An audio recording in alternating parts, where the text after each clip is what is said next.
Hey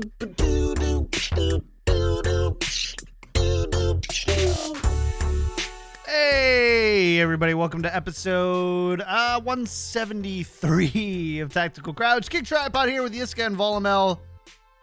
Hot week of Overwatch action behind us. Hot week of Overwatch action ahead of us. We're excited for you to be here with us. We're excited to talk about some Overwatch League, but first, let's get all that, the stuff out of the way, right? We got to get the stuff out of the way before we can get going, all the housekeeping. First, big thank you to our patron producers, Refined Bean, Ferdino, Battle Crab Lotion, Rex Zane, Sir Gerthalon, Pork Chop Sammy, Kasha67, Shara, Nathan Your Misery, Fabled Steven, Roger B, Chris R34444, Bronzebot, Boo How, and Hotel Bravo 11. Thanks so much for supporting the show. We appreciate you a ton. If you like the show, there are 3 ways to support. Number 1, go to patreon.com/Tactical Crouch. We're right there. We had 2 new patrons this week, Colin H. and Joseph G. Thank you so much for supporting the show. Good name. Well, thank Shout out to you.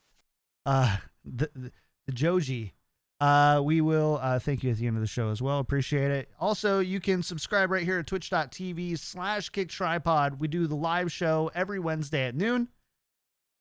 And then the other way is to, you can leave a tip right here at twitch.tv/Kickedtripod as well. It goes straight to the same thing. Otherwise, just subscribe on YouTube, youtube.com/Tactical Crouch. Subscribe, or actually it's Kickedtripod. No, it's Tactical Crouch now. It is, isn't it? Yeah, we changed that. youtube.com/Tactical Crouch. Follow twitter.com/Tactical Crouch _Crouch, actually. And all that good stuff. Cool.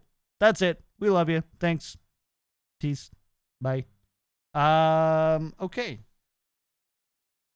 Before we get into the show, I guess I have to take a drink for this.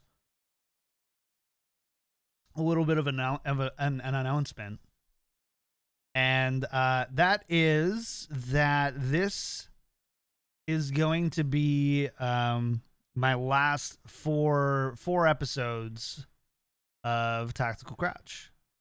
I am going to be going into a really busy season work-wise and stuff, and I was just telling the guys before the show, I just felt like I wasn't really pulling my weight on the Overwatch League side. It was really hard for me to want to even watch games, and I know how frustrating it is for listeners when there's clearly a host who's disengaged in that, and I think that has made I think some of you have definitely let me know that frustration, and I really appreciate it. And so it makes sense for me, I think, to step down a little bit. I talked to the guys before the show, and we're leaving the door open a little bit in case something were to change. Yeah, that's it'll be the May 26th will be my last episode. Joe and Yiska, I don't know if I should have, they want to keep the show going. I'm going to help make sure all the assets get transferred and that these knuckleheads really know how to upload an MP3 file. And then besides that, it should be good to go and shouldn't skip a beat. And it's going to be awesome. It's going to be really smart and funny and all that other good stuff anyways. Yeah. So, yeah. Don't worry. There, I said it. We're not going anywhere. We'll still do stuff together. It'll just be other things. Dad has the door open whenever he wants to come back. If, we talked about, doing a 300 Lollapalooza, bringing everybody on, it's sad. I don't want, my heart says, that sucks. But my brain's like, it's, if you're not into it, you're not into it. It is what it is. So changing the guard or, Not goodbyes, but see you later in the cliche, Instagrammy way of putting it. So we'll see what happens. Yeah. Man, this show is like, when did we start first doing this? It's Do been you have any idea? 177 episodes. I bet you I can go find right now. We did Right double date. weeks a lot, of course. Yeah. Couple interviews, double it up on those, and then last season we did 2 weeks? Late season 1? Is that No, it had to be early. early Maybe season 1? like or later in stage 1 of season 1, but I remember like talking about the chair running across the stage in stage 2, and I know it was And guys, after like, Overwatch League Daily, we'll but- June figure out the. 2018. oh, maybe it was that late? That's late. So Huh. almost 3 years. Well, I'm literally looking through like an RSS metadata of it all, Hmm. and that is, I think, the right one. Yeah. Just to answer some of the questions, we will figure this out. Yeah. As like we Show's got not some going time. We'll figure it out. What the destination is, if we will have Yep. co-hosts, who's hosting it, whatever. Like, right. So we'll see about that. Generally speaking, like, I feel like it has been a blast. Like, do you want to, like, okay, the origin story is hilarious of this, I feel like, or at least like really cool. How we first got to work with John, and like, Mhm. I sometimes YouTube suggests me like old stuff we did Yeah. on, like, I think you were even on the Watchpoint channel once, and like, Oh, were you? the first podcast I did. Now you were on that channel. We uploaded a video together about a particular topic, just you and me. And then, because, okay, to explain, like, I had a podcast before TCP, which was more like with two I thought it was guys. G- And I think it could have been. Yeah, I don't think I was. I don't. And think then we it ever did anything transitioned to into G-rated. We Yeah. also already had Arrow on, and when that stopped, I think you had Overwatch League Daily, right? It did. John had Overwatch League Daily, and he was Like- busting ass, fucking. The Alarm and effort in shit. that was nuts, right? Like, you were He was dying to- busting ass, Oh, dude. man. How That was much fun. time did it take a day? Because you could have made it Overwatch League weekly, right? It would have been, or Could've. bi-daily or whatever. I was really proud because at the very end, it was honestly taking me about 3 hours. Damn. Which is actually Churning insane them out. considering how much, like, I did audio production and video production. It was posted Yeah. every day after the game. So the After the games would go games, from yeah. like 4 to 10 or 5 to 11 or something like that. I would have guests lined up with questions that I'm filling out as the games are going on.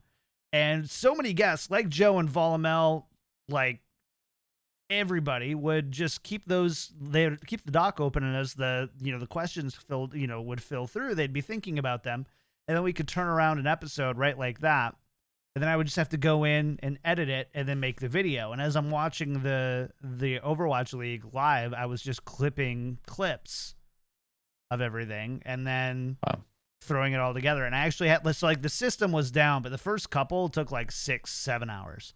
Yeah. And then, after I got, like, I think probably 10 or 15 under my belt, I was doing it every day. Mhm. And it was a couple of hours at that point. But Damn. yeah, Damn. that was crazy. But I would still, like, I would watch 6 hours of Overwatch League because it would be 3 matches, approximately 2 hours a match. And then you would do 3 hours of editing, and I would go to bed at like 3-4 a.m. Wake up at like 9-10 a.m. Have a few hours to, like, chill, stream or whatever, and then go back to watching Overwatch League again. Yeah, I mean, the schedule we had, like 40 matches for every team, and like it was nuts, right? Season For one what? was crazy to think back on. And then there was, like, wasn't there not like super weeks where it was just like 7 or 8 matches, or like 6 or 7 matches? I feel like there was weeks that were just, or like days that were so long. I think I Yeah. spent most of that year drunk. Don't do that. It's not I healthy. wouldn't. Wouldn't blame you. That was And painful. then how did we get together on this? I remember I did a couple. Joe did a couple. So, as well. yeah, and then it so- was just I invited. So how this whole process worked, not that anybody asked, but you know what? I've got 4 episodes left. I don't Let's go. fucking care. Yeah. My process was I basically sent the same templated DM, Discord message, email to basically any Overwatch creator with any sort of platform, including Joe and Yiska. I'm just kidding.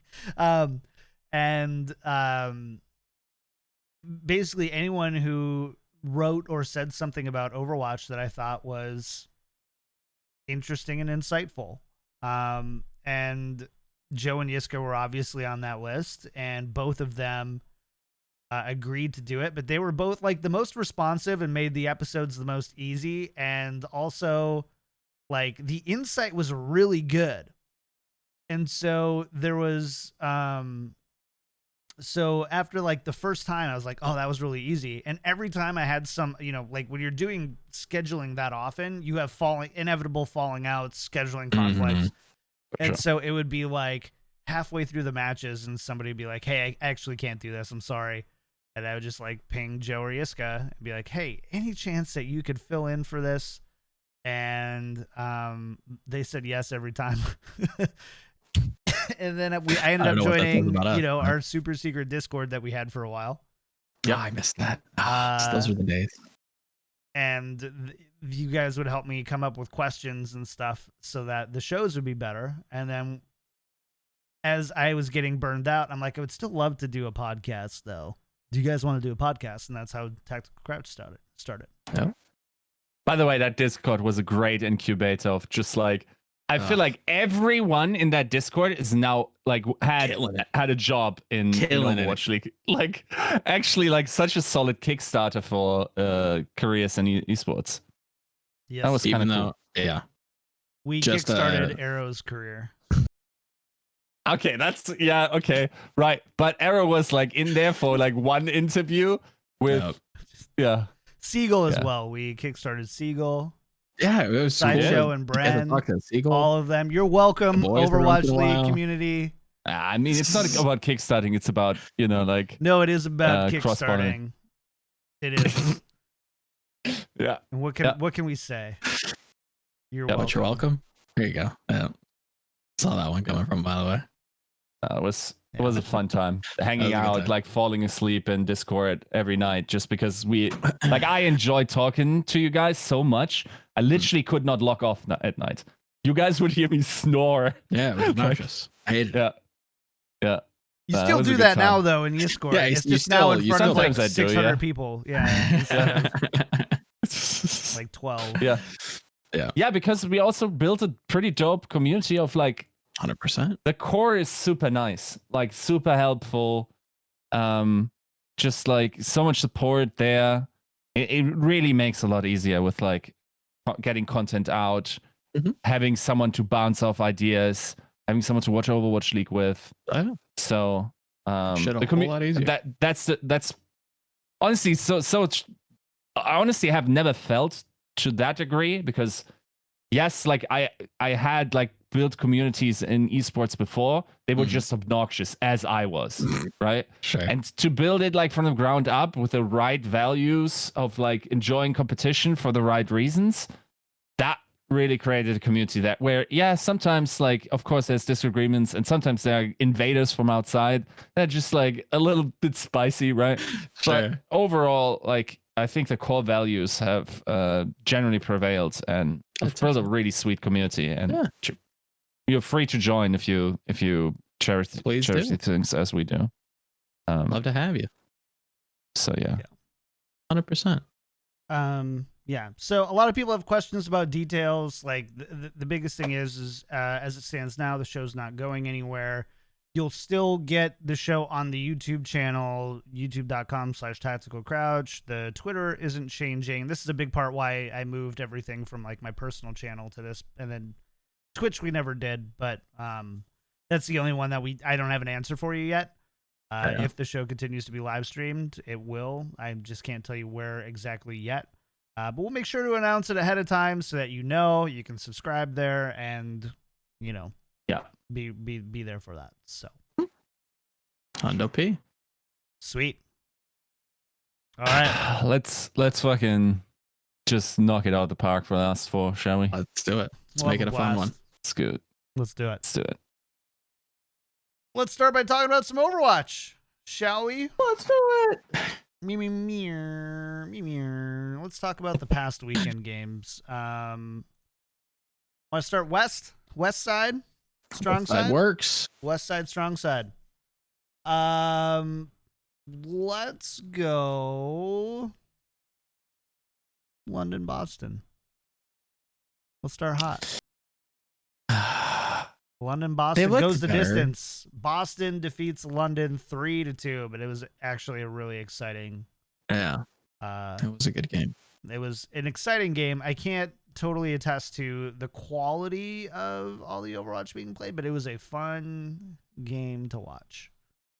Mhm. Can you attest to the quality now of the Overwatch being played, Joe? Not with a few caveats and asterisks as per usual, but I will say that both teams look improved, which is good. One a little bit more so than the other, which is a good sign, especially for a team that had so much not expectation. It feels a little strong, but definitely was hoping that Boston was going to be performing a whole lot better. Had reason to believe that they were going to, and definitely didn't show up. So it looks to be on the mend a little bit. We'll have to wait and see what June looks like for them.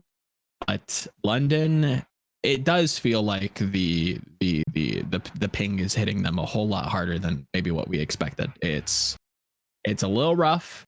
I think the form is definitely rough around the edges. Not to the tightness, the cohesiveness that I would have expected from a team that had so much pre-established synergy with a lot of their pieces. I have to put a lot of this down to I think a lot of the underperforming at an individual level really does come from ping, from again just the little bits that I'm hearing, and it sucks that that's the case, because I wonder what this team would look like if maybe things go slightly differently in some matches. Maybe they build a little bit more confidence, but I do wonder about the, if how much that plays a factor into their form in general, because it's still like at this point, I'm willing to kind of give the nod to Paris as the leading European team coming into June, like without a doubt. Yeah. So I think the underlying frame that we can sort of, I saw it like once or twice. I don't think I don't want to portray it as like a majority opinion or whatever, but this wasn't a toilet bowl, right? No, not at all. So yes, we can go down to the 0-4 teams this year and not have a toilet bowl. There was a toilet bowl. It wasn't this. That there was. So yeah, I think like in the interview I had with Commander X, he said like the ping, and this we will see this pop up time and time again. This range of 90 to 110 is not something that is realistically going to be able to be upheld in every competitive situation. Mm. I still don't know what the situation in Hawaii looks like in terms of the ping. Wouldn't be surprised if it wasn't within that ping range. But we'll see, right? You could argue that it is just like the nature of the competition this year. You could argue that it is the nature of some teams not opting to get team houses and therefore having like a specific location in Europe, therefore being able to ping from there or whatever, and then it would be on the Overwatch League, for instance. You could argue that whatever we're getting is preferable as a product with with definitely some competitive integrity lost there. And it's always a trade-off. You can't blame the league for, again, Worlds is still a little crazy, guys. We still can't, gather in places as we used to. That is improving. We are seeing more companies and more esports, organizations holding live events, or at least semi-live events, which is great. It's a great sign for the future. maybe we'll get something similar in, later on in the season. Fingers crossed.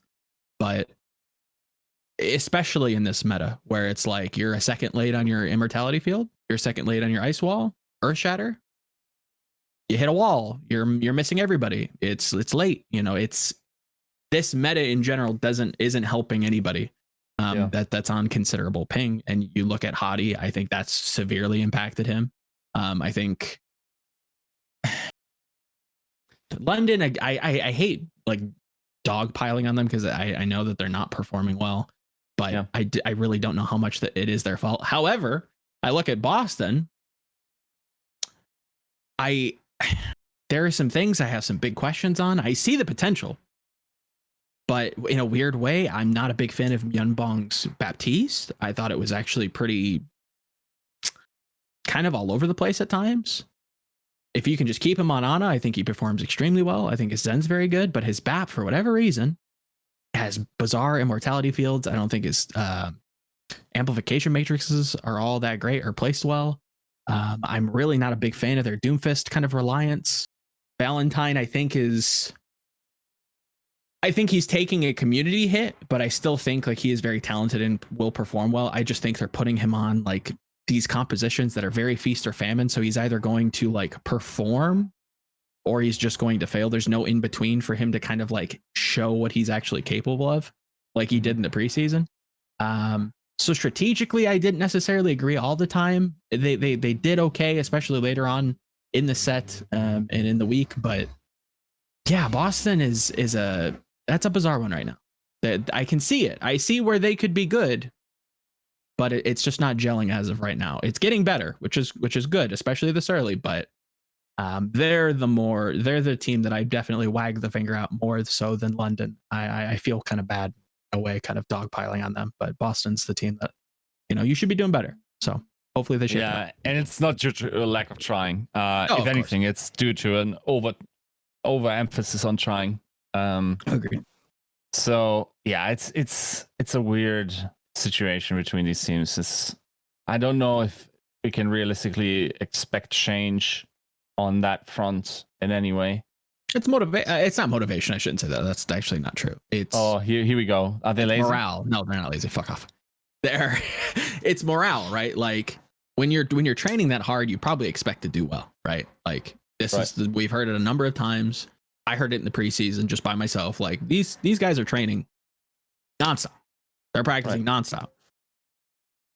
You come in prepped and ready, and your plays in and out, and you just kind of fumble, or you're fumbling in scrims, and it's like, I don't know what's going on.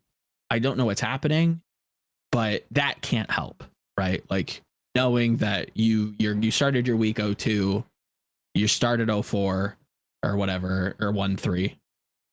And it's like, so, and we're putting in, 15 hours a day. I'm not saying that's the case. I'm being hyperbolic. And you're just losing. And it's like, that can't sit well with people. So I'm sure it's not a pleasant environment to be in at the moment. Again, things are, looking better, which is a great sign, but yeah, it's gotta be tough and Camp Boston right now. And I feel for them. And I hope that they continue to, rise the ranks again and, perform, because they, have the team to deserve it, and they have the team to be able to do so. So they did not have an easy first stage.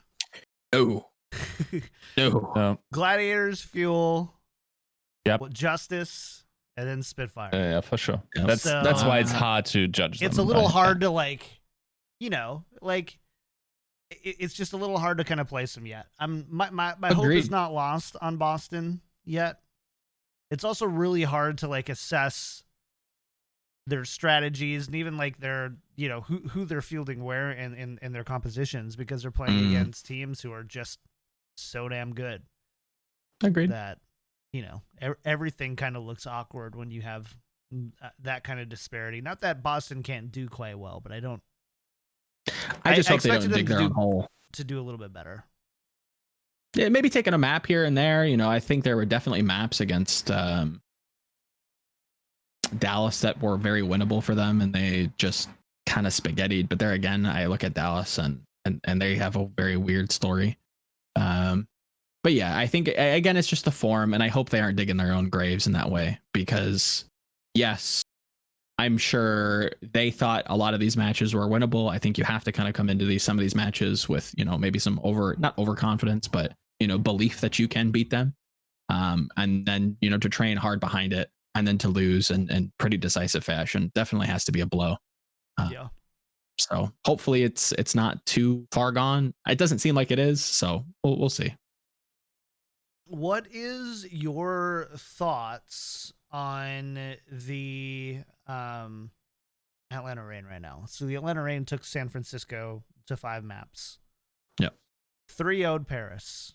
All in all, a relatively good week, I would say, as far as kind of results is concerned. Is this a team that you're seeing kind of turning around, finding a little bit of a groove? They, the Reign started off a little bit slow, 1-3 against the Mayhem, 2-3 versus the Defiant. Yeah. So what's your read on this team right now, Joe? I think they're finally kind of settling into the meta. I did appreciate Pelican on Brig on some maps. I thought that was smart. You do as much community hate as the hero gets, you do need somebody very mechanically gifted to play that hero. You want your abilities are that important that you need them to hit with consistent accuracy and be able to make calls on the fly. If Pelican is the best at that, then so be it. I think that's intelligent. So credit to the Atlantis coaching staff for doing that. I still think they're one of the best rush teams, but as we're seeing, or as we've seen rather, you don't have to play rush. You can play all kinds of stuff, and it works as long as you have a coherent plan. Teams are going to, and again, this is my vision of Overwatch, or not my vision, but what I would like, right? Where you have a style, you have a plan, you can execute on it, and it works. And I think Dallas does a great job at that, and I think Atlanta could do a very similar job. So we will see. I think they're a good team. I think they underperformed early on in the week. I definitely would have liked to see Atlanta and Florida run it back once more. Shock is a tough beast to put down. They're an animal. They do not go quietly into the night, and like fine wine, they age quite nicely in series. There's no love lost there. You can't put away Shock. Shut up with the look of fine wine. Oh, I love you. The thing is, that's what I'm gonna miss the most. his wacky metaphors. We just get to talk about Valorant. Metaphors to alcohol. You're not escaping basically. It. It's just alcohol and drugs. Metaphors. And drugs. Yeah. Molly. Yeah, the Molly jokes. Sure. Yeah. And the Molly. Right. Okay. Scrim-bux were about to be true. Can we agree? What? They just what do you mean about to be true? Didn't they lead 2-1?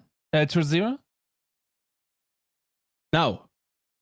Was it 2-1? Even then. Atlanta wins Oasis. Shock wins Volskaya. Atlanta wins Kings Row. Shock win the last two.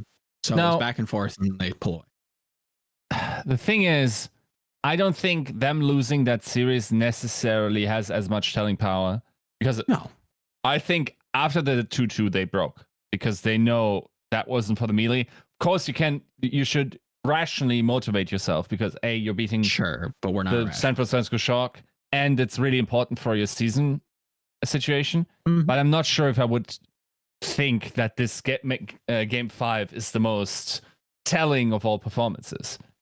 I feel like this week's Atlanta was actually the real Atlanta, and that the performances we saw in the first week were, I mean, it's really hard to evaluate at this point, to be fair, right? We have 2 weekends of performances to judge a team by. On the one weekend, they don't get crushed, but they lose to teams they should be beating in order to establish themselves 100%. As a top team. And then they lose to the Shock, even though it was winnable. I think we can all agree. Yes, yeah, it was a very winnable game for them, and crush Paris, right? Yeah.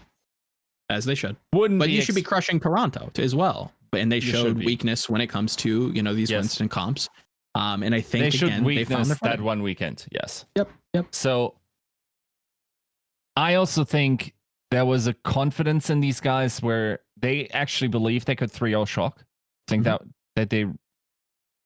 I think it's also not too it's not the most likely scenario in that series. It's not a But zero it's like, chance. yeah, the chance of that it was reasonably high given how they played the first couple of maps.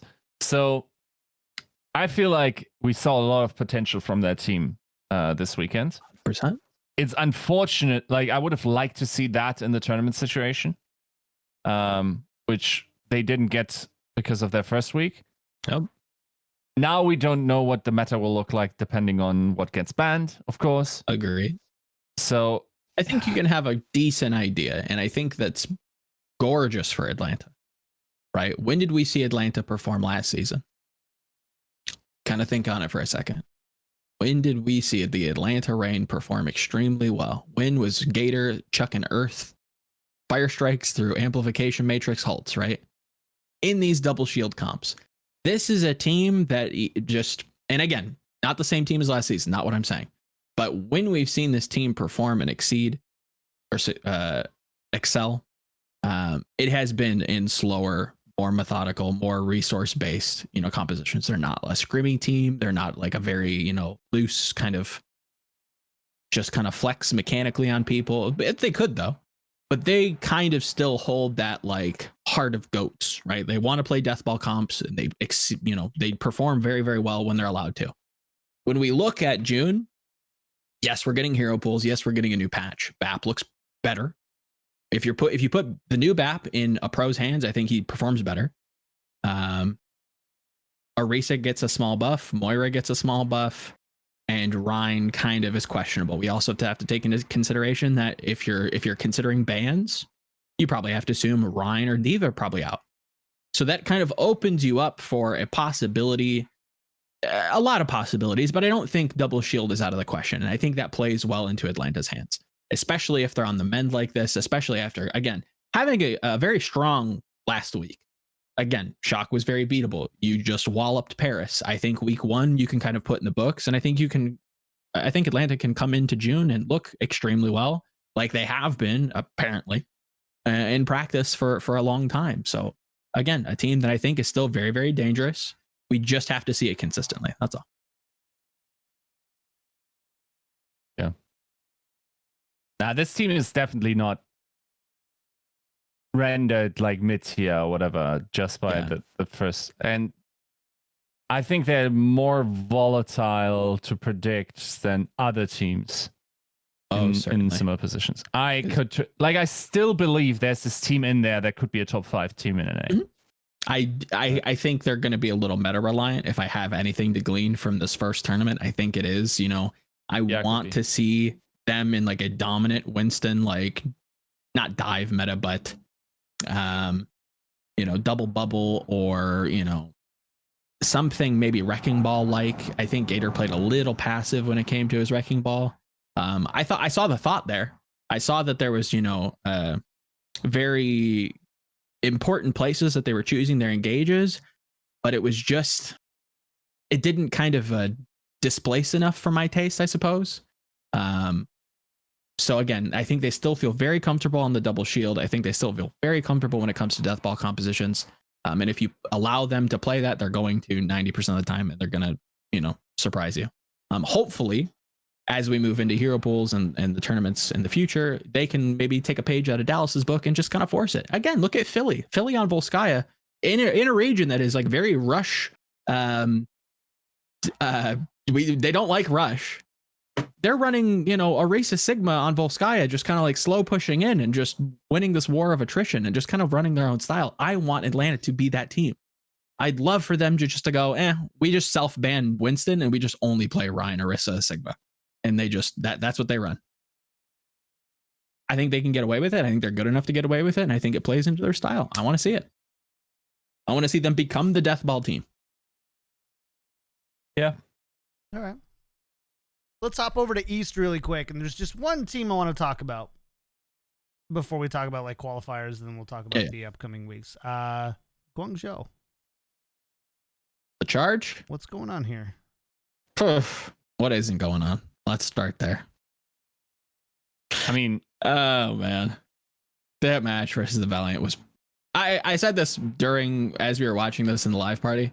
I think the Valiant, and I know we're talking about the charge, but I have to say this about the Valiant. The Valiant are playing the closest I've seen to the 2018 Shanghai Dragons that we've gotten in the Overwatch League. They're bad. And I hate saying that. There's a lot of good players on that team, and I'm sure the coaches try, but holy, was that just not good Overwatch. Period. Wait, which one? The Valiant charge game. Oh yeah. That was bad. was it a toilet Very bowl? not good. It was. I enjoyed the toilet bowl. I was standing up for the 8 games. This was entertaining for other reasons. This was mold generating. I lost hair. You know, I'd like my 30 minutes of my life back, please. Like, it was. I'm happy that the Charge are playing Eileen. I think Mike Lee has been questionable at best. Outside of that, they still do feel like the worst APAC team. I'm kind of ready to kind of ship Valiant upstate. I don't want to see them again. I think they're a bye week. Yes, I think a hero pool might be better for them, but again, I see no cohesion with this team. I think it's poor.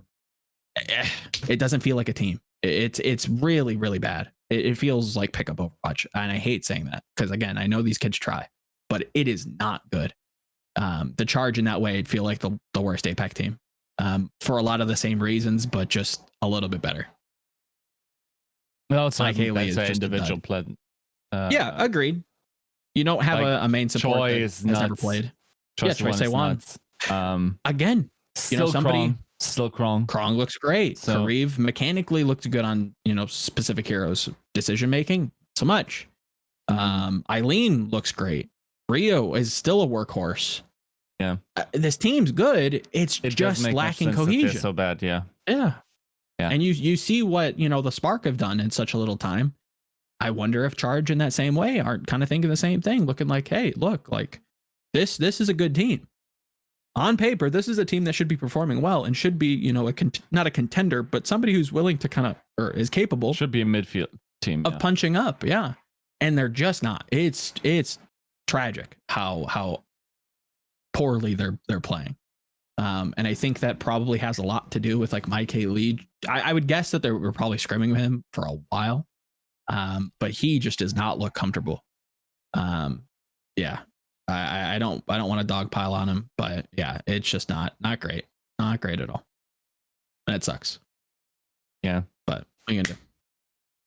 I mean, I guess the elephant in the room is like it does feel like there's something in the cohesion of a roster that should be doing much better based on the value of its parts, right?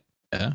And for that, like, if you go back to episode 169, I already expressed these concerns based on what I was told about Arachne specifically. Mm-hmm. Now, I'm not sure if these the thing that Halo put out is true. I don't have any sources there. But it wouldn't surprise me. Let's say that. This is not a team that should be doing like you can be at the bottom of APAC because theoretically like this is a good region, even though I think currently like I saw people saying like APAC is like this stacked region. Yeah, from a talent lineup, nobody's performing up to their expectations. Shanghai is strictly worse than they were. The reason why Philly looks as good as they do is because they got their stuff together while others were dropping spaghetti all the time. Same is true for the Charge, big time. Don't need to talk about Valiant. Charge is underperforming their abilities. Soul, I mean, Soul is within whatever they should be doing. Yeah. NYXL is massively underperforming under there. Like, this is not the APAC that I expected to see when based on the scrim situation. So yeah, I don't know. Like, this is this is a weird situation. It makes it even harder for the Charge that in such a weak state that APAC is in, that they're still not getting out of the cellar, right? Yep. It would be worse if everyone had their stuff together. So some change has to be made, right? Like this is not a sustainable situation for them, and we have to appreciate that this is also a roster that didn't spend as much as the other APAC rosters, and competing against these large teams is a challenge. But at the same time, like you have a legacy to sort of defend. Like they were like they won a stage title last year, right? Like this is a good team. These are good players, and they deserve to play better Overwatch, and we deserve to see them play better Overwatch. So yeah, that's it's unfortunate, but I'm sure APAC as a whole will shape up soon, and with them also the Guangzhou Charge. I would just love talking to the ownership of the new LA Valiant to be like, why did you get into the Overwatch League? And they go, to save money. that's their answer. Man.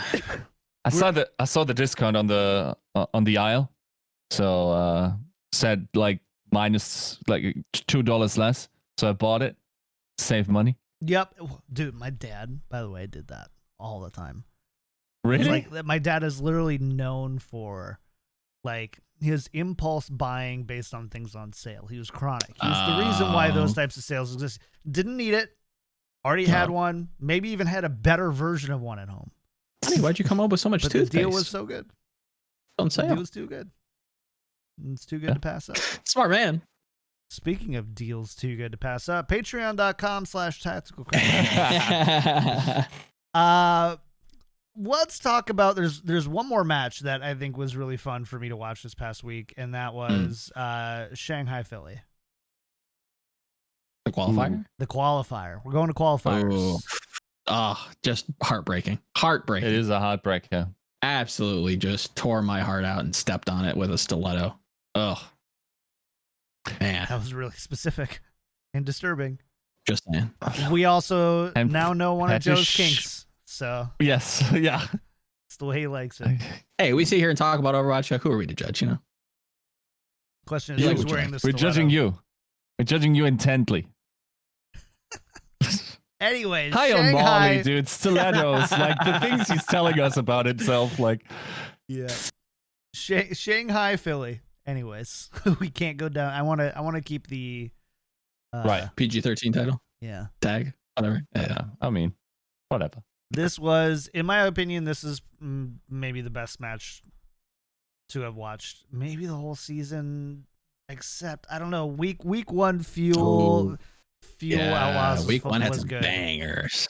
But this one's up there for sure. This one was very good. It's a top 3er for me. Yep. It's a top Gibraltar. That Gibraltar, dude. Oh, that was something else. It just makes me so sad. Bono. It wasn't just him, you know. Izayaki put the fear of God in Rascal. Literally couldn't do anything, and Carpe just consistently being the magic man that he is, just finding ways to will his team back into this match. But Lord have mercy, did Mono not play well? Holy, that is a severe, just uncharacteristic performance out of him, and it's sad. Yeah, to see a team that's so close, that had such low expectations coming in, those last 3 fights, and just tossed it. Oh, and to see Carpe just get on the Widow and just try to push that team over the line. So magical. It really was. We dissected it a little bit in the viewer, and basically it felt like they get up on the second round of the attack. Mano jumps up and immediately gets called as a target. They just collapse on him. He leaves his bubble behind. Big mistake. He dies in the process.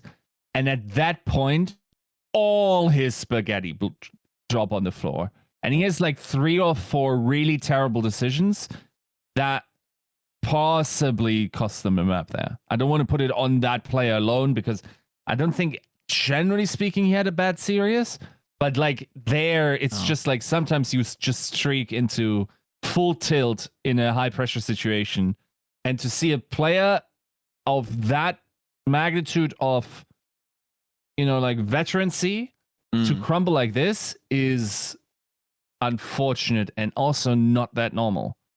I will say, yes, what you're saying, like Carpe just hit record. Like I posted a clip on Twitter, didn't get all of it. Like he pulls up point C, gets the headshot, turns around, and then just like goes 4 headshots in a row to finish that map off. And you almost like, this is like, he's out of mana now, right? Like he just magicked onto that battlefield and willed it into existence. He just said winnable, and they have to go around another time, but like he's out of mana, dude. Like you cannot expect that you get that one play. That play you get once a match in a high pressure situation where it's really important, and then the rest of the team has to pull up. And even then, after that, Capri still played well. He still pulled a couple out. He didn't wizard it, but like he was still incredible, right? So yeah, it was a heartbreaker. Also, big for me narrative under this is, let's think about this, right? May Melee off week for Philly. First, then break week. Then they play, I think 27th or 21st or something. That's a lot of time for people to theoretically get visas. It's true. I think we can all agree that once Fanny Astra gets into the roster, he's a permanent starter over Tobi on every position. It's really hard to get a spot in the Overwatch League at this point. Yeah, I agree. If that was the last map that Tobi is ever going to play in professional Overwatch, it was a damn good one, dude. That was a hell. And I was built very close to water that match for that particular reason, right? It's unfortunate that we didn't get to see like him particularly like standing out. It's also not the main support's job. What remains is like that was a great match if that was to be, and I hope it isn't. There's plenty of odds. Don't say but there's a distinct possibility because it's so hard and because the 30-day is a reality, apparently, according to Christopher in the post-match. Yes, you can extend that. And yes, there's a possibility that if Funny Astro doesn't get in, he gets extended or whatnot. But there is also a non-zero percentage that we saw the last map of first ballot Hall of Famer that day. And that was really sad. That was really sad. Yeah. That was it's sad to see everybody, at least question, have questions around them, like, how long are you going to do this? What left is there to chase for you? Yeah, I guess the Overwatch League title is definitely something that people want and something that Tobi doesn't have, but a part of a legendary team before the Overwatch League. He's a champion, regardless. Like you said, first ballot Hall of Fame with no questions asked for a lot of people. Like, I don't think that's that crazy of a statement to say. Dude, I saw a take. I'm not sure if you agree with it, but there's something in my heart that believes it to be true. Okay. And the take is, we thought all along that the superstar of the Lunatic High backline was Jaehong. It was Tobi all along. And I don't hate it. There is a part of me that just loves the sound of that song. I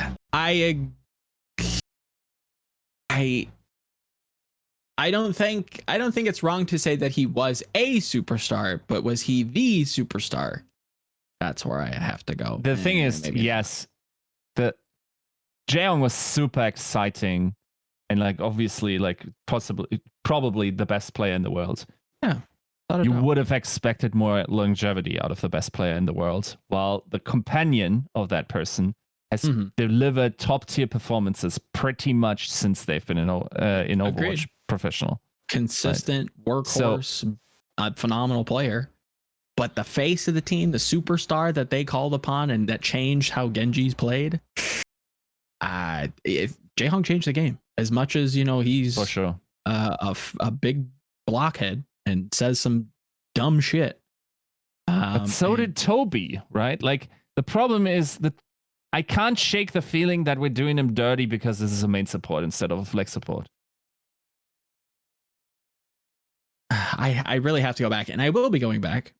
Teaser for something, but yeah, I don't know. Maybe I'll have my opinion change. But as of like right now, it's tough to kind of draw back into the mind. Look, and wonder. I already get backlash in chat. I recognize. I just like shame the deity. Understand that for me, it's more about consistent performances. Agreed. The better like, player, not the like. There's no doubt in my mind that Tobi had a better career in Overwatch history than Jaehong. Yeah, Has the same accolades, has the trophies, has a longer longevity. That's a better player. Yeah. Or none. So Just is. Yes, while it is very possible that Jaehong was the best player in Apex Season 2 and 3, even though I don't think I would subscribe to that. I think there are but on Season other, 3. Season 3 was where I drew my line, but regardless. Like for someone that values consistency over pop-off necessarily, I like the career of Tobi quite a bit more. I would have liked to have had a career like Tobi, not like Jaehong. Oh, for sure. 100%. Yep. How we got here, I don't know. Well, I do know, but You're just like, what? Jaehong? All right.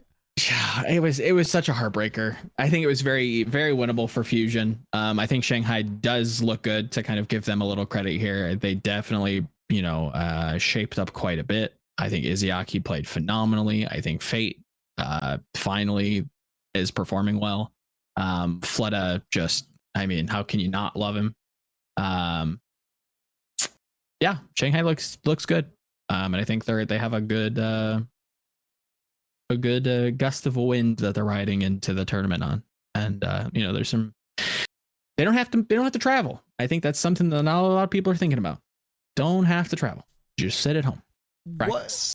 What are you guys' thoughts on the fact that we had two bottom halves, all four teams that ended up making it to the Melee tournament, final tournament, were in the bottom half of seeding. So 6-4 for Fuel and Mayhem, 4-3 out of 4 teams for Shanghai and Chengdu. Speaks to the strength of schedule. Also, the all the teams have lost, right? Yep. There's not a team that hasn't lost. So every team is at least 4-1. Mm-hmm. That is, I looked it up. It's not unprecedented. If you include the qualification. The qualification. Yeah. Okay. Which, by the way, for some weird reason, the Overwatch League table does. I don't understand why that's included.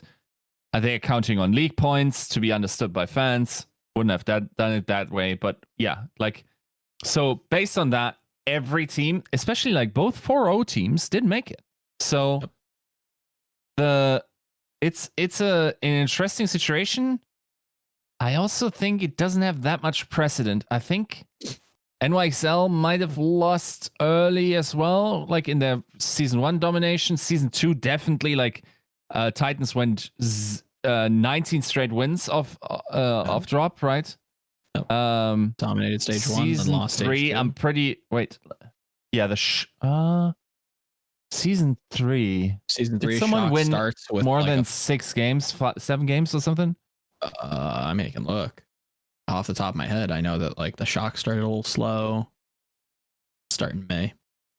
So no, it only took us 5 games for everyone to lose. It's a tight season. I feel like we're at this convergence point of perfect, or almost perfect filtering of all talent, where a lot of deadweight legacy talent is gone. We're still fueling a healthy amount of rookies in. We had a better contender system, we would have more. Yep. But true. Now, even the old guard, look at the names that are around for more than 2 seasons.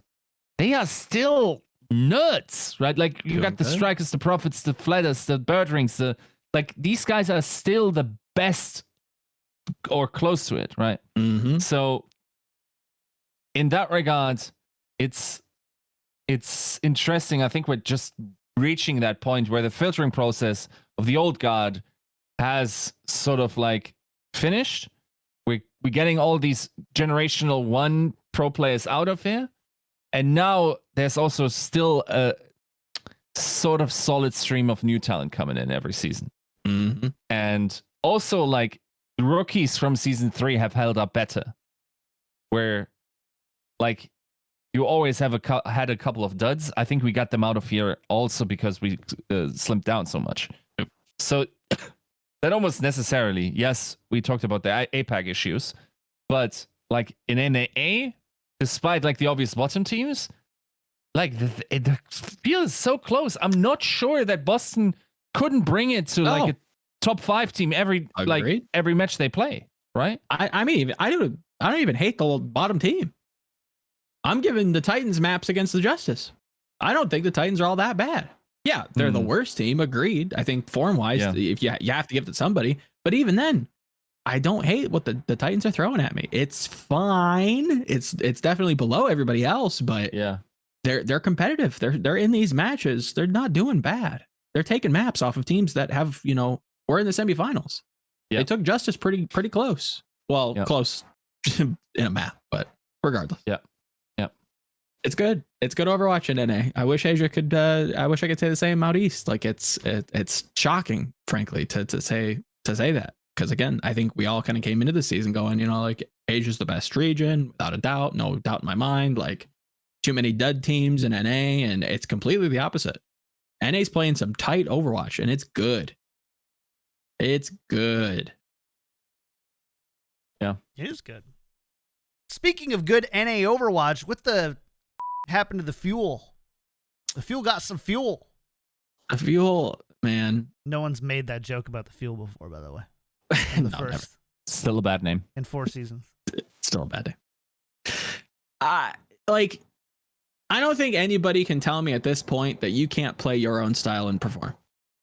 I'm tired. Like, you can call me Chengdu Bob. You can call me Dallas Daniel. I don't care. Like, if Dallas can play these goofy, just the most, not, and it's not random. They were running this in the preseason, but they're catching people off guard. Nobody knows how to practice. Like, and everybody's playing so poorly into this. I think Houston played. I don't even think they played bad, but like they were just all over the place. I was expecting Dallas. They really. No, I'm sure they weren't. But I'm like, I hate that. Like, how many times do you have to play in a competitive setting before like you don't just look ahead? You know what I mean? Like, I get maybe you weren't looking ahead. Maybe you weren't expecting them and didn't prepare all that much. But like, I hate that narrative so much. That's also a unique strategy you need to prepare for, right? Agreed. Like you see that stuff, you think, okay, I mean, no hit scan, whatever. Like, what can they realistically do? Then they bang the shock. Keep in mind, that's the shock, dude. They have missed their first like semifinal since forever, right? So I feel like, yes, you should probably. I'm sure they also looked at the game and they had some time, and at the same time, like it's you gotta prioritize in these situations. You cannot do everything. There's a finite amount of time. It's crazy because they play a style that I think, and again, what do I know? Not in scrims, I think would perform well into that. They consistently opt into or like were. I think Volskaya came down to them being really disjointed and like the communication breaking down. Blizzard World felt like after point A, it was just a toss. But Control, it felt like they were just trying to play into the fuel. Like they were just agreeing to play on the fuel's terms, where it's like, no, be confident in knowing that you can beat this team. I don't disagree with that, but know that you have a full team. They don't. Leverage that against them. If they want to play T-Rex comps with their little arms and they can't really reach y'all that fast, run away from them. You did that literally week 1. Where'd that go? That was literally paramount in you beating them week 1. Now we're just playing sim and just running into them. Like, I get it. Like, those are just coin flip maps on Control. if you don't win first fight, things really start to snowball out of control. But man, that was tough to swallow. I did not expect that. I was reviewing it before the show today, and boy, howdy, was that just a mess.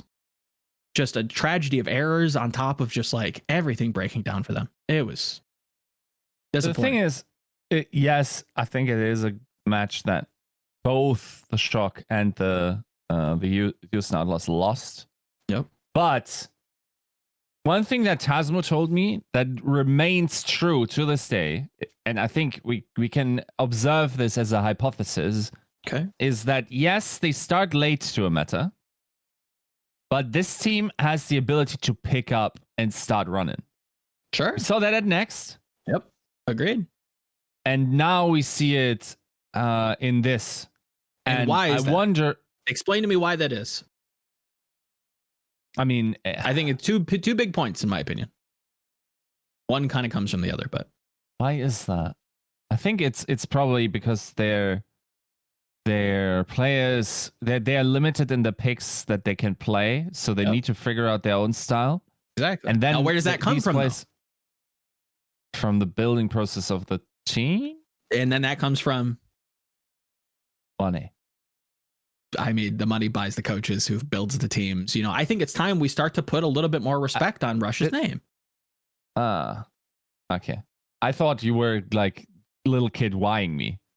Daddy, why? Well, kind of. But because like atoms are like that. Yeah. But why? But like, why though? Yeah, well, no, I get it. Like you look at Rush's pedigree, and I get it. Like there was reason to believe that 9K was a big reason why Paris was performing well, and I think again, which by the way is true. I mean, I should have. I felt that I should have had said this, but Jesus Christ, like, how do you take a team on top of APAC that you basically made like 15 minutes ago behind the Walmart based on the personnel that's standing around? Like that once again is like is 9K magic, and I don't know, dude. I don't think this crusty upper echelon thing, like clearly best coach ever, is necessarily holding up forever. Like you see the cracks in the we've got a whole lot of season to go. I think that's something that is warranted discussion if things don't pan out. And I see where you're headed, and I agree, but you gotta wait and see. There's a whole lot of games. There's plenty of more games to be played. But again, credit to 9K, credit to Rush, credit to Dallas finding their own style. They feel like they're the learning lesson or the blueprint from Houston of 2019, where Houston of 2019 started slow to goats. We're not good at goats. We're never good at goats. Consistently performed poorly on goats, and then ended their season bad at goats. Dallas says we suffered a tragic, loss of player. Xe has some issues. He had to go late stage. What are we going to do? We have to find something. They found something. It works. They ran with it. Now they're going to Hawaii. This is Overwatch. You can do whatever the you want as long as it's good. They're playing well. They're playing exactly how they should be. They're being proactive. Why are they being proactive? Because they're running fucking Reaper. Okay? Yeah. They're running Reaper Moira. Wait, why did you beep the first one and didn't? I don't know. This is because you didn't practice your mechanics in StarCraft instead. Agreed. True. Okay. You're not wrong. Like they're the T-Rex team. They just want to like get a hold of you and then just use their just gigantic jaws to just rip your head off. If they can get a hold of you, they're going to beat your ass. Period. Here's the trick. Don't let them. I know that really sounds like forehead plat chat, but wow, that's crazy. So yeah. Yep. About the Dallas Fuel. So let's look forward though. So we've got matches coming up right now. This week. There's I don't know, there's good matches going on. We're definitely not stalling and transitioning into anything. Just getting everyone No. manually. Yeah, you can't get everyone I have manually, but if Eric is still there, if you can get everyone, that'd be great. So Joe can Bam. do the thing. Bam. Just Having fun. throw me a question. I can multitask. Let's go. StarCraft So mechanics. we're going into our first final tournament, and things are pretty exciting. Yeah. Let's They are, because Florida looks good. Yaki, again, somebody we need to put some respect on. I think Yiska kind of I think credit to him for the article, to be completely honest. Kind of took his idea and ran with it. Somebody who has consistently been good throughout his career came in and has just cleaned house and is a consistent performer. When you compare him to people like, Prophet, Carpe, you name it, there are very few people that can like argue his consistency. And granted, it was a small survey, but I really don't think people put him. I think he's a pass over DPS, and I don't think that's true. Like, that doesn't speak to the factual nature of, what's happening. That's not the truth. He's performed throughout his career. He's been very, very good, and he deserves to be held in that high regard, where he is a world-class DPS. He can perform at the highest level, and he's one of the world's best, period. And Florida is benefiting from that, along with a lot of other things, to be fair. It's not just the Yaki show by any stretch of the imagination. I think OG is performing extremely well. I think BQB, consistent workhorse, not somebody who just like pops off and performs like over the moon, but is somebody who's going to show up and do what he needs to do. Slime and Gangnam Gym, great. Like, this is a good team. And I think they kind of surprised me in their match versus the Justice, where I was concerned with I would say I was concerned with their rush. I didn't necessarily see or feel confident in it. And they looked better than the Justice at rush, period. Like, and it was not close. From my memory of it, they kind of manhandled them. And that's not a team you manhandle. That's not a team you just get to like diff. And that was convincing. That is the team I want to go to, Hawaii. That's the team I want to represent in A. That's the team I want to see in a double elimination bracket. They looked great, period. As much as Dallas is the kind of Chengdu of NA, Mayhem is the Shanghai of the West right now. They look good across the board. Not great at anything in particular. If anything, I think their Winston and ball comps look good.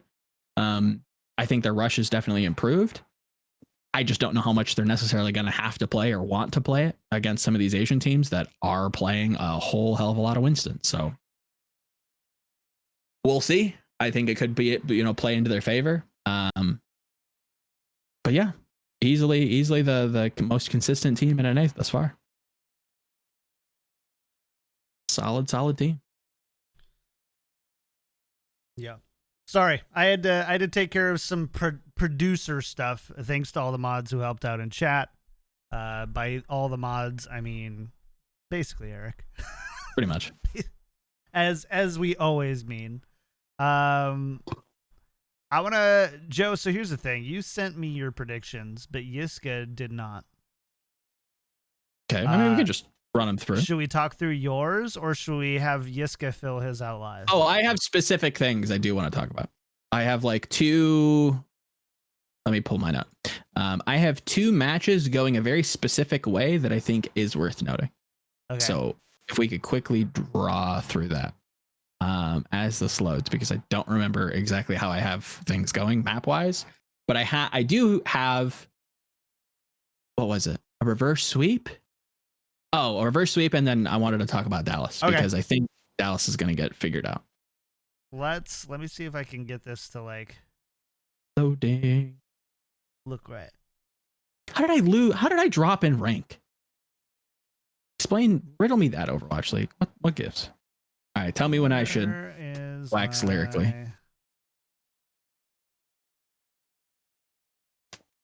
Yiska, who do you have winning?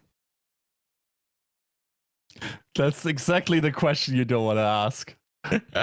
Let's build up to the madness. Okay. It's not letting me open it. Fair enough. I can just walk through it. All right. We'll talk through it together though. All right. First match. First match. The Shanghai Dragons versus the Florida Mayhem.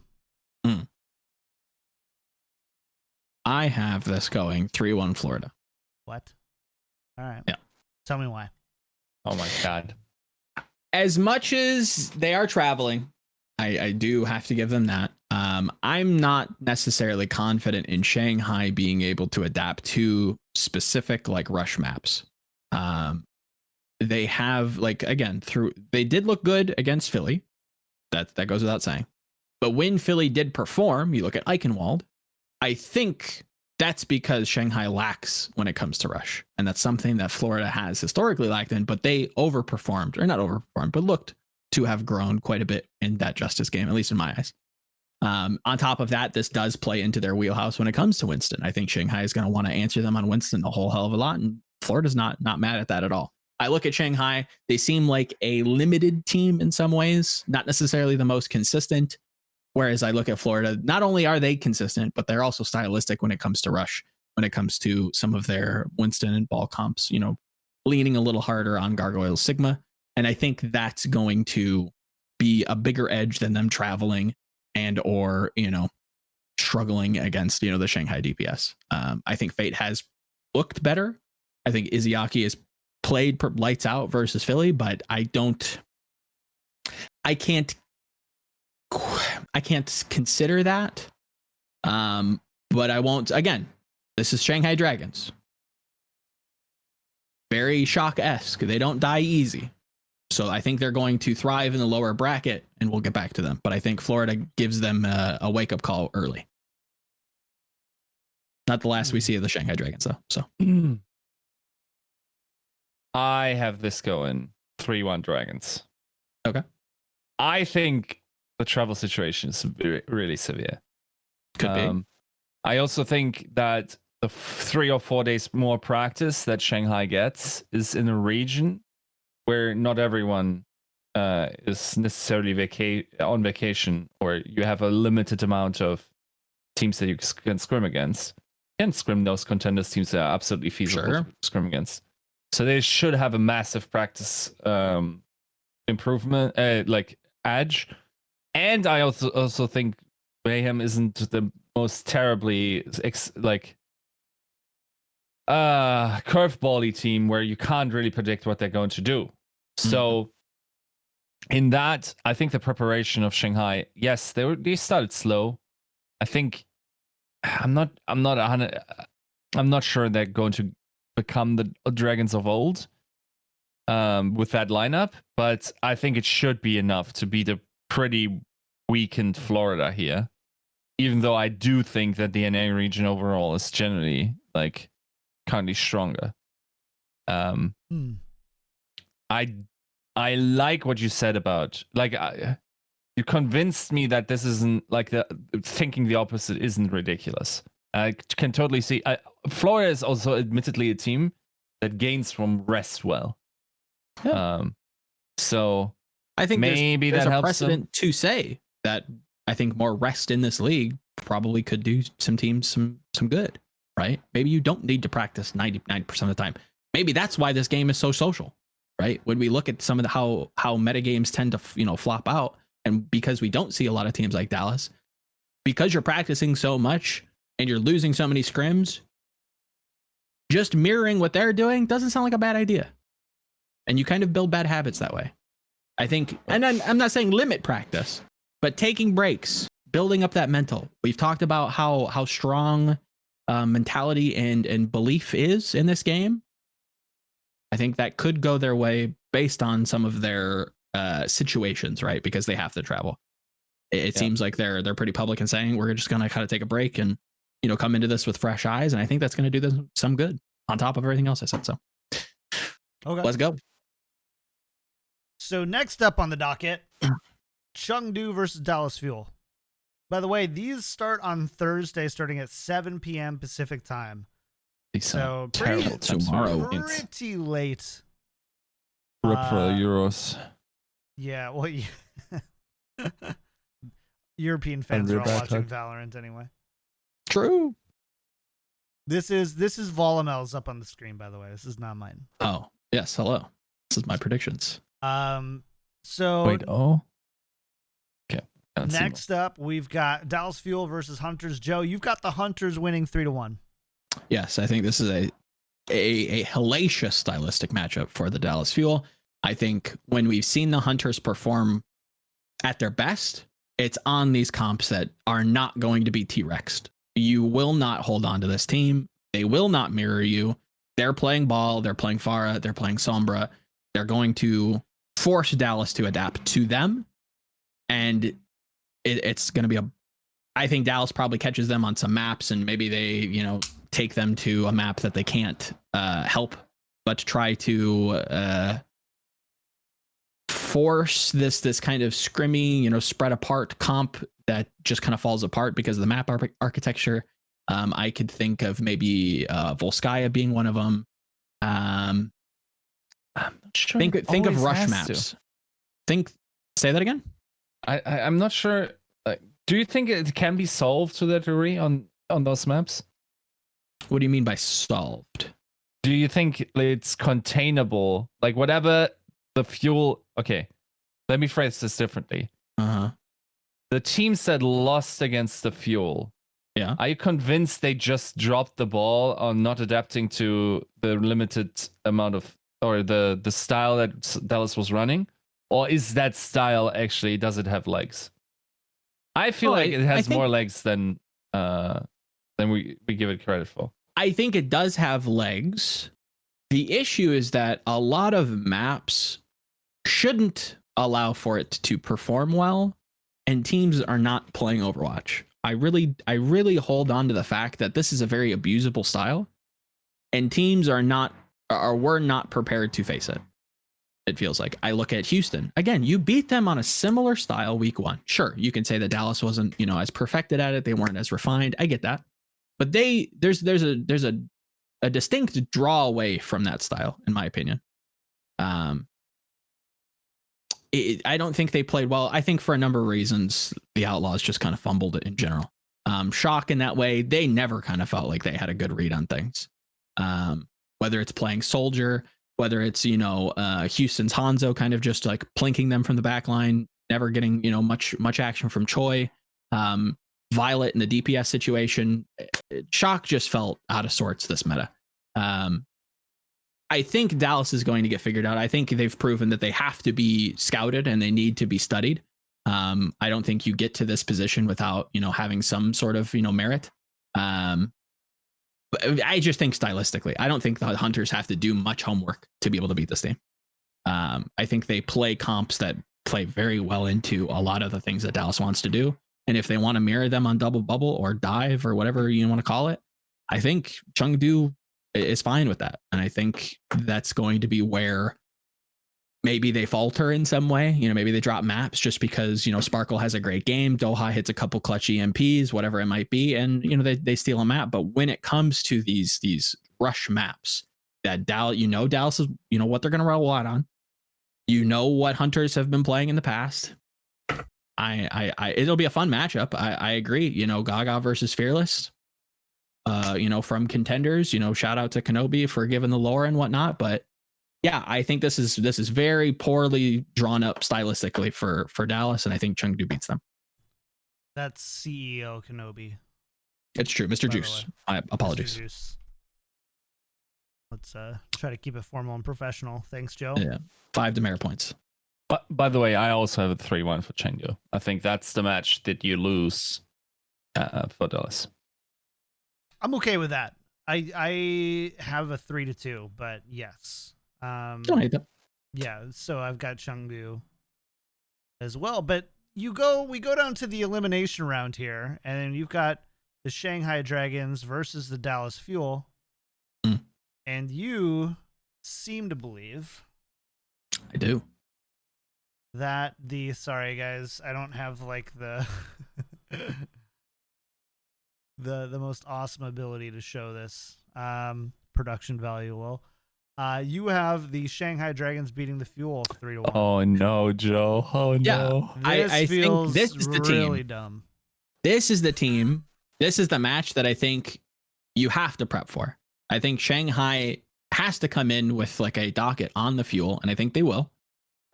They have all the tools to be able to beat this team. All of the footage is out there. You know what they're going to run. They're limited. They're fundamentally limited in what they can do. You know what's coming at you. Are they good at it? 100%. You can't take that away from them. They're here for a reason. So you have to respect them, and I think Shanghai will respect them enough to beat them. This is I do not see the Fuel going, okay, that's not true. This is one of the points I want to make. 2 big points. The Fuel is either going to get banged out, like I'm saying, or they're winning the whole thing. One of the two. Either nobody's coming in prepared against this team. Here we go. That's or they're just going the distance. Yes. One That's of the exactly two. what That's I'm it. predicting. Yep. I don't believe that. I think I respect a lot of these teams and the coaching staffs way more than I think a lot of people are doing. Here we go. Against this team. I think you will beat them. Here we go. And if not, they're winning it. That's it. It's a foregone conclusion at this point. If nobody can beat this, yes, no, it is. It is. It is. I refuse to believe that. I put too much respect on a lot of these coaches to believe that. And that's no shame to Rush, but again, limited. I just don't like. You make it seem like this is such an easy comp to counter. I don't know if it is.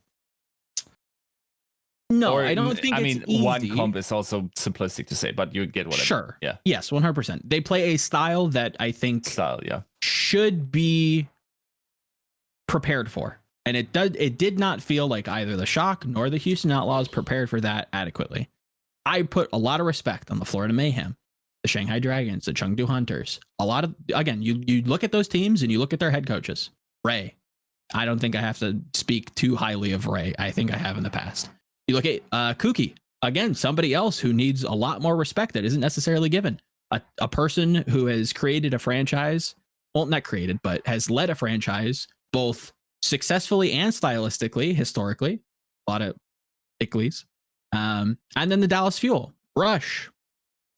We just spent some time talking about him. And then Moon, who obviously coach of the year last year, performs well, great roster. You have to give it to him, right? A lot of these are good coaches. I respect them too much to say that they will fall to what feels like a one-trick pony team. As much as I love them. I love Dallas. I think they excel at one particular style. I'm not feeling it from you. I'm going to be honest. Fair enough. Again, they either lose here or they win. That's the end of it. Like win the whole thing or just like win the... Yeah, no. If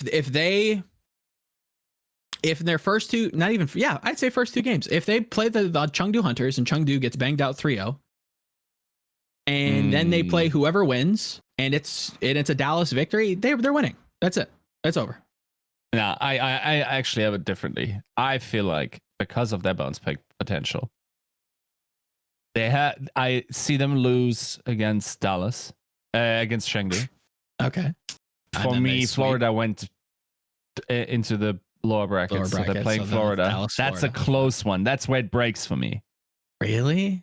Yeah. I mean, they'd probably be familiar, sure. And then if that doesn't happen, yes, like they're not going to crush the rematch against Chengdu. It's going to be super close everywhere, also because of map selection. But I have them eking it out close. And keep in mind, the core of this roster is a championship, like tournament winning roster. Yeah. Right? Like, I feel like, yeah, of course, like Shanghai is as well. And they will have to, in my mind, have to play Shanghai in the final. But I feel like that feels like the highest probability scenario to me, even though there's a wide divide of things that can happen. I think Dallas, of course, suffers from the same issue that Florida is likely suffering from. Sure. There's travel involved. Yep, agreed. There is jet lag involved, right? I'm not sure how much that. There's a bunch, right? Like, am I wrong? Oh, yeah. Someone fact check this. You're going in. You're traveling about 6 hours the wrong way. So yeah. What did I say? That sounds So- funny. I either win or I know. Yeah, it's one of those statements that like, you either win or you lose. Yeah, I get it.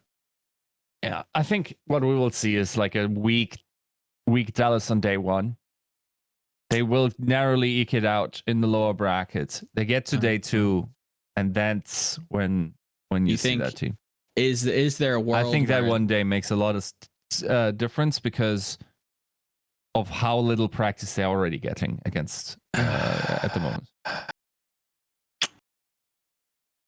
It's not that I'm concerned or I think the team is emotional, but I wonder what being jet lagged, being tired, having no practice, and then losing your first game, does that break you? That's going to be a big test for them. If they lose for Chengdu Hunters and they can make a losers bracket run, if they can pull off the mango, then you deserve it. Period.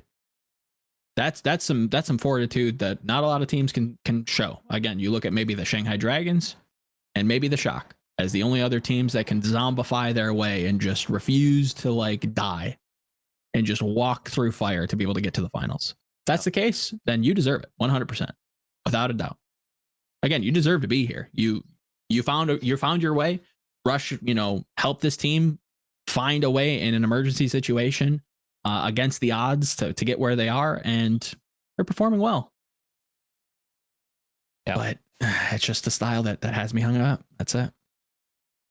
Yeah. Okay. Let's talk about this next one. Going back to the upper bracket winners round, the Mayhem versus the Hunters. Joe's got Hey, the Joe, Hunters. do you have 3-1. Oh, I do. is he back? Yeah. I'm full blast on Hunters. I'm back. full tilt. Again, Again, Bob is back. But I can't. when you're believe it. playing this good, there's no reason for me not to be here. I think, again, Florida has a lot kind of stacked against them. Like Yiska said, a lot of travel, taking it easy a little bit. Chengdu, they have a bizarre style that I'm not sure if anybody can beat. That's the thing. Dude, I don't for know me, Chengdu has the lowest probability of winning it all. Like they already looked. I can't. Like they looked I can't say mortal beforehand. Sure, of course. Which team hasn't? Not to that degree. I would argue that. No, that's Dallas. Yeah, Dallas looked weaker in their performances so far, but like, other than that, like their Valiant game wasn't amazing. Yes, you can say they're trolling. No, well, I don't even think they're trolling. I think you can have underperformances, and I think you can say that same thing for like the Dallas in week one and some of their matches. Yeah, you have underperformances. I don't think good teams, are immune to that. I look at Gaga. Nobody's playing ball better than him. Period. Nobody. So you have to change a whole hell of a lot to be able to answer that, or you try to mirror it. And there are two other teams that are not named the Dallas Fuel who feel like they're very willing to do that. And I don't think mirroring this team, just like mirroring Dallas, is the wrong decision. You're not going to beat them at their own game, period. I don't see Florida trying to mirror them all that much, but I don't see them successful in shutting down Gaga on maps that they really can just pound with ball. On maps that Jinmu can. To me. I agree. As long as Jinmu isn't on Sombra, I see this game being very convincing. I do not see many teams being able to shut down their specific compositions. I don't even think it's that much of a style, but in a way it is. Yeah. No shame to Florida. I think Florida's, will do well, and I think they'll have a great tournament, but I like what I'm seeing from Chengdu. Okay. I think Leave's playing extremely well. Jinmu off Sombra. Jimmy's not half bad. They're pulling out Ameng and Yvetel from wherever, and they've got a lot to go for him. Sorry. Wow. So It's a really open tournament, it feels like. Yeah, I'm not mad at anybody. Like, if I've seen a lot of people saying Dallas could win it all, don't hate it. Don't hate it. I think they can. I don't think any team has a less than 20% win chance. Like 25 would be average. I don't think anyone is less than 20. Mm-hmm. Okay. Agreed. Yeah. So I have to ask you this then, Joe, before we go through Sure. the rest of the bracket. Is there a team in NA or East that you think could actually beat Chengdu? I still stand by that I wanted to see Chengdu Houston. I want to see Dante on Sombra. I think they have the right pieces too. I don't really rate. If my bracket went slightly differently, I do wonder what Dallas and Chengdu would look like maybe in a final. I think that would be very, very interesting, especially regarding their styles, regarding their pieces. You look at Doha, very comfortable on the Sombra, I think is a very important part in beating Chengdu. Not too many other people have a reliably top tier Sombra. And even then, I've been very hesitant to put that moniker on Doha once again. I think he's been slipping up a little too much for my taste. And there's not too many else. Lip has historically been fine. His EMPs are the big downfall, and I think that's a big reason why this comp kind of works. So if you're just not hitting value EMPs are one thing, but like non-follow up, kind of all over the place, lacking communication in certain circumstances, that's where I kind of draw the bar, and I don't see too many teams being able to wield that against them. I saw that from Houston. I saw the possibility of that from Houston. It's sad because I think Dallas deserved to be here 100%, but I want to see that stylistic matchup of best rush team versus best, ball Winston team, if you will. So it kind of sucks that we didn't get to see that. Maybe we'll see that versus Dallas, though. Who knows? So, Joe, for the elimination round 2, you had Shanghai versus a Florida Mayhem. Yes, this is my other point.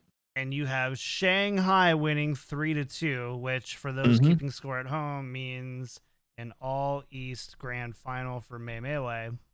Yep. Is this that reverse sweep you were talking about? Yes, I think this is Florida going up 2-0, Shanghai being the ever persistent zombie team that just refuses to fucking die, and Shanghai reverse sweeps Florida to knock them out in stunning fashion. I think I'm more confident in that result happening than my grand finals prediction, and I have a feeling that our losers semifinal or our losers final in that way will probably feel like the grand final that we wanted. It'll come down to the wire. It'll have narratives galore. And yeah, I have Shanghai adapting and finding their footing late into the series and reverse sweeping the Florida Mayhem. All right. Yiska, how do you feel about that? I mean, predicting a reverse sweep is always hard. I can see what he means with like a zombie, like never out until you got 3 on the board. It's true. It's an uphill battle for sure. Like it's loser's pick. Yeah. You're picking Florida gets to pick every single map they want. Yeah. Even though, like, how big of an advantage is that really in Overwatch, to be fair?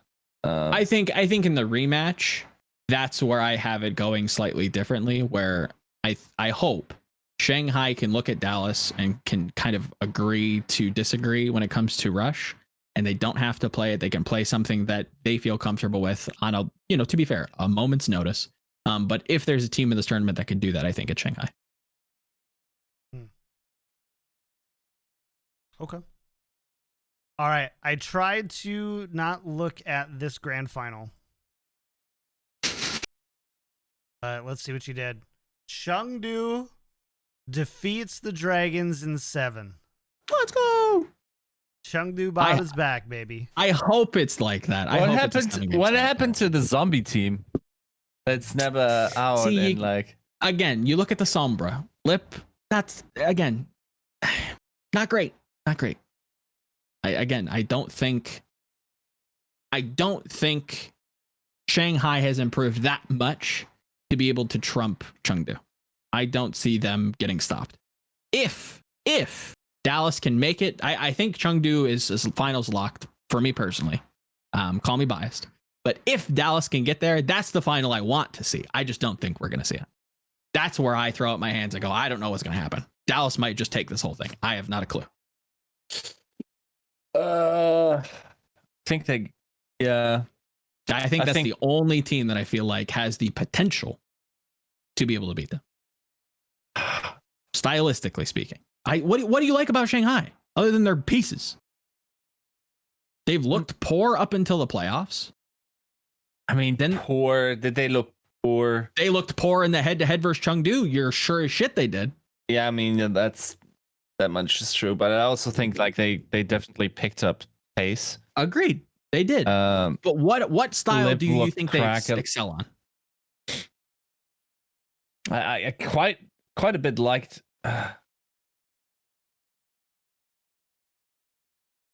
Whenever Lips on McCree, it's nuts. Sure, I don't hate it. Not mad at it. I also wonder how the scrims will work there. Do you think like you probably as the East team you probably are not scrimming any of the teams participating there, no, even of course if they're on the other side of the bracket, yeah, right? No, you're not scrimming Shanghai. Chengdu is not scrimming Shanghai. Can you just only scrim your contenders team? Like, is that something you can do? I'm not sure if any Overwatch League team is. Probably some in the start rounds, just because like they feel like. I don't know that I'd want Chengdu to scrim Chaser, or I think if anything, it benefits Shanghai being able to scrim TBC, who I hear is doing extremely there's still well. O2 and Sure, there are other teams to be able to scrim. And if we're to believe what's true out there and hearing that a lot of these contenders teams would perform extremely well in APAC, there's reason to believe there's a lot of practice.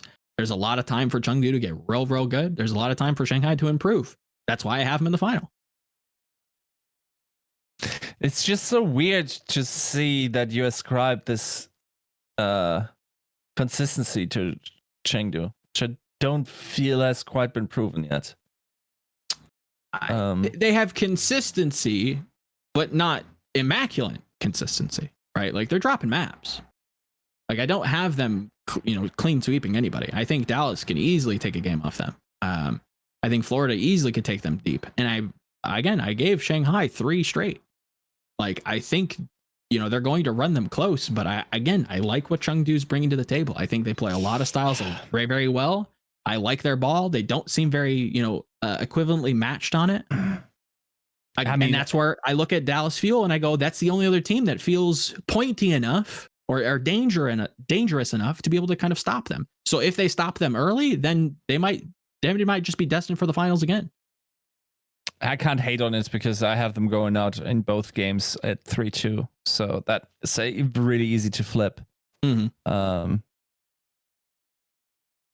Yeah, I don't know. I'm also not convinced that they actually will just only ever run Gaga. No, which is another issue that I have with that. You don't think that you think they're going to run Ameng? Why did they run Ameng? Because they only wanted to play ball. Outside of that, you only run. Right, but is he better ball? That's not a question that I can accurately answer. I think Gaga is the better tank. I think that's obvious. When it comes to ball, I need to quiz some very smart people on ball tech and decision making. When it comes to ball, I can't answer. I can't accurately tell you who's a better ball. I can tell you who's a better tank. If you see Ameng come in, you know what you're expecting. You know what you're gonna get, and it's gonna be ball. That's why I see him on control maps. Honestly, like that's one of the weird things where in tournament scenarios, yes, he has won a lot that way, but Ray also had this propensity to like just throw with like weird picks where he thinks has to be smarter than. Like, there's a reason that Chengdu never went all the way. And I think there's such a solid double elim filtering process. There's a lot of stuff you can mess up here. I don't think they have to go too crazy. Like if you're okay with if you're they not don't, but they will. They will. I don't think they will. I don't think I've seen that crazy that many like Chengdu comps. No, not to the degree that we're used to, but it's still not out of their system. Sure, they're playing Torb on Eichenwald against the Shanghai Dragons, and then they got slapped. It didn't matter what they picked. Shanghai just looked poor.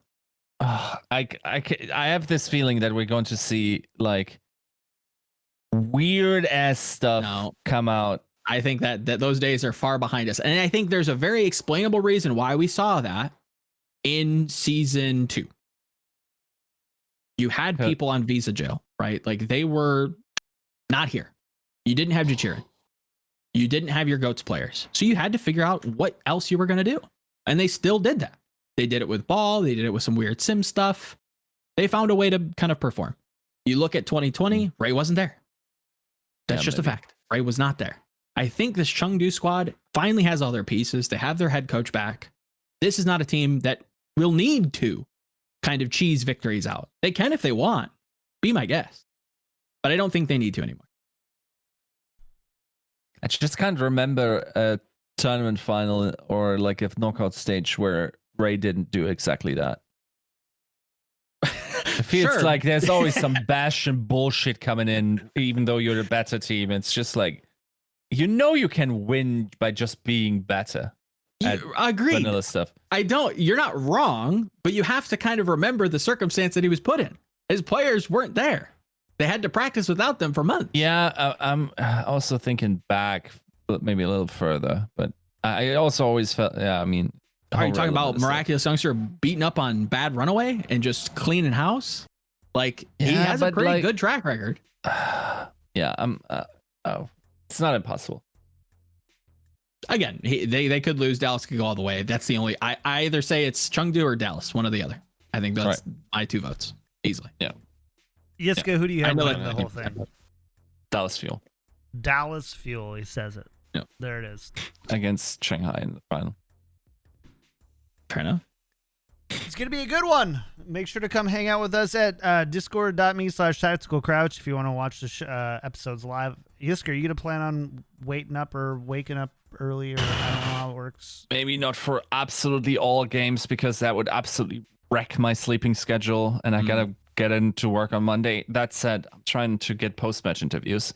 So if the teams tell me, yes, we have post-matches for you, I just might. Cool. Awesome. So we're going to go ahead and get out of here, though. Before we do have a few closing things to get going. First, big thanks. We have 2 new patrons, Colin H. and Joseph G. Thank you so much for supporting the show. If you like the show, please go to patreon.com/tacticalcrouch and support us there.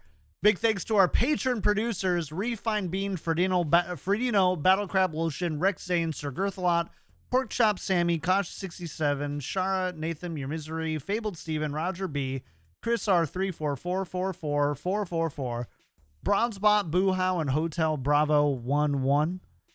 Thanks a ton. Also, thanks to a brand new sub, Inverno, and resubs from Big Yogurt, Fire Element, and Quiznos Bear. Thanks so much, everyone, for supporting the show.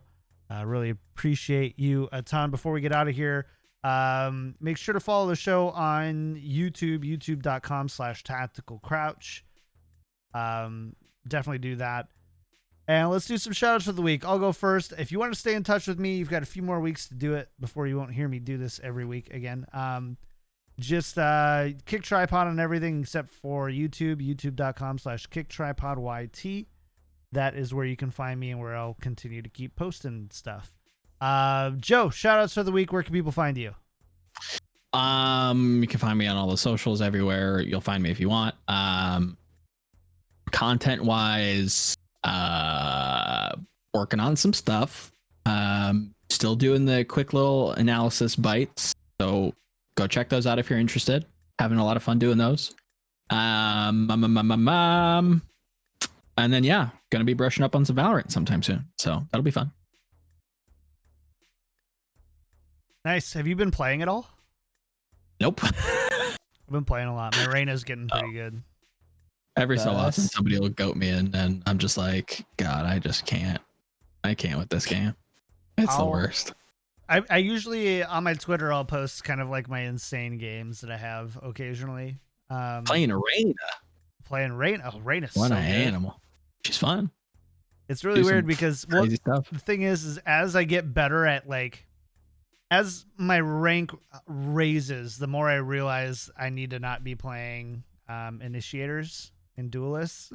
Mm-hmm. And I need to be like, ooh, I think we need to find something a little less that Phoenix is looking a little bit headshot oriented and fist, like I thought your Phoenix was definitely getting good. I need a few seconds. I unlocked Sky finally. I want to learn Killjoy though.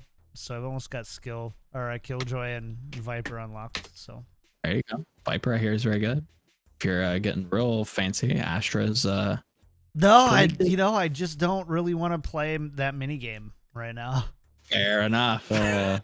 I also think Astra is really bad in lower ranks because you just like the mechanics aren't there for so many players, and as soon as you have the mechanics to do that, if your aim can't follow that, then you're just kind of worthless. So, agreed. I'm really excited to play some Killjoy though over the next couple days. Oh yeah. Yiska, what about you, man? Shout outs for the week. Where can people find you? As always, we're getting some good post matches in. Also checked out the ones I did last weekend. Get to talk to Gator, and Logics as well, of course.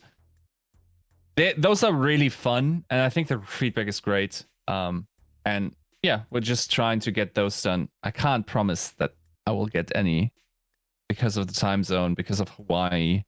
I'm not sure what the situation is down there, but I'll try my best to also have those for you. Might also squeeze up in a May melee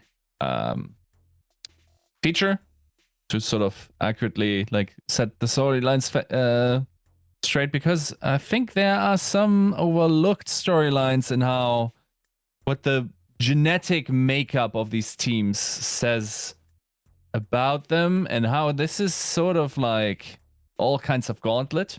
I'll say this much. Also, we'll likely have something after the tournament in regards to May Melee and what kind of storylines came out there. So stay tuned for that. Otherwise, just come hang out on the Discord. Sweet. All right, chat, we're going to go ahead and get out of here for the night. Thanks so much for hanging out with us. I look forward to hanging out with you for some watch parties over the next week. Come hang out. And cool. We will see you next Wednesday for the next episode of Tactical Crouch. Bye.